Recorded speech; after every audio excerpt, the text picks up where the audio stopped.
Republican Congressman Bob Goodlatte of Virginia is joining us. He's the chairman of the House Judiciary Committee, author of an immigration bill. Came up short in the House last week. They're going to try again, presumably this week. He's joining us from Capitol Hill. Mr. Chairman, thanks so much for joining us. Good to be with you, Wolf. All right, so let me get your reaction first of all, then we'll move on to what we just heard from Senator Warren, her comments about what she saw and heard from these detainees. They're trying to escape awful situation, whether in Honduras or Guatemala or Ecuador or other countries in Central America, and they're seeking refuge here in the United States. What's your reaction? Well, my reaction is this is the wrong way to go about doing it.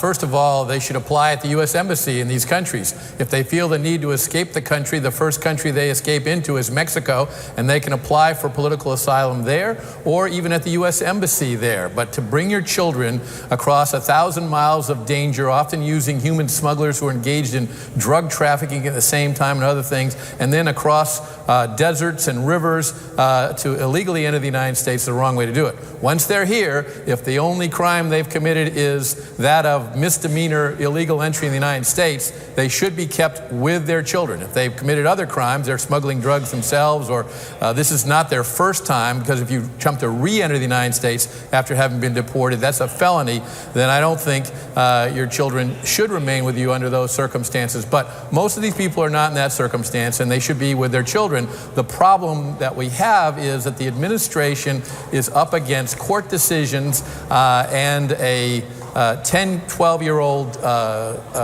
piece of legislation that makes it extremely difficult to keep the children with their parents for, in the case of the Department of Justice, more than 72 hours. In the case of the Department of Homeland Security, more than 20 days. So legislation that we have in the House right now does address that problem, and we think it should be addressed. And I just want to be precise on this, because you correctly point out if you cross the border illegally first time, it's a misdemeanor. You want the parents to be together with the children. They could then go through the process of seeking asylum here. But the president now says he wants to immediately kick them out, the kids, the parents, immediately without due process, and not even allow them to go before a judge. I assume you disagree with the president. Well, I do agree that people who are unlawfully present in the United States are not entitled to the same civil liberties, due process standards that United States citizens and lawful permanent residents are. However, courts have given rulings on this, and there's a limit to what can be done at the border. In some instances, you can return them immediately across the border, but if they ask for political asylum, if they make other requests, they are then afforded the opportunity to be heard by an immigration law judge.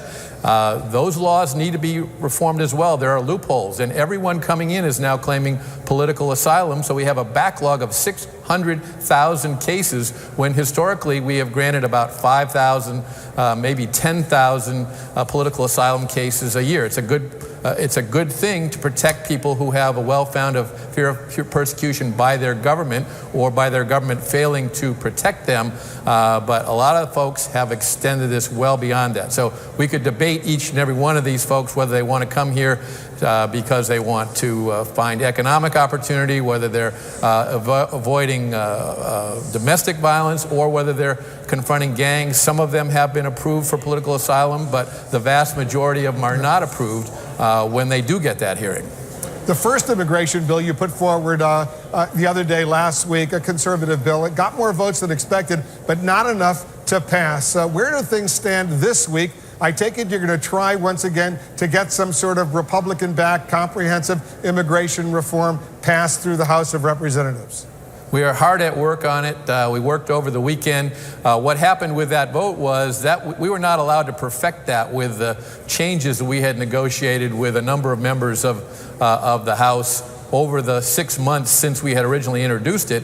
And I think a lot of people were surprised that it still came within about 20 votes of passing. So what we agreed to do is, rather than offer the second bill, was to work on that second bill and make some improvements to it, taking things from the first bill that we hope will gather enough votes to pass it.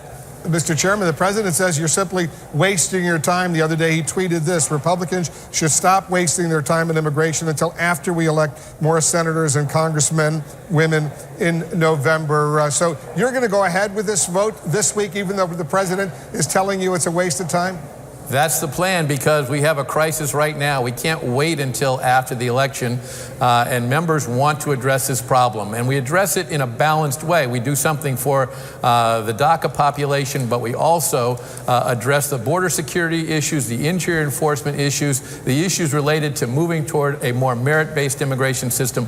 All of those things are in our legislation, and we think it's important that it be brought up now. That doesn't assure what will happen to it in the Senate, but we think we should put it back over to the Senate. One final, very quick question, because I got to run. But if it fails, and a lot of the congressional watchers think it'll fail, once again, are you ready to introduce standalone legislation that will prevent the U.S. from separating kids from their moms and dads?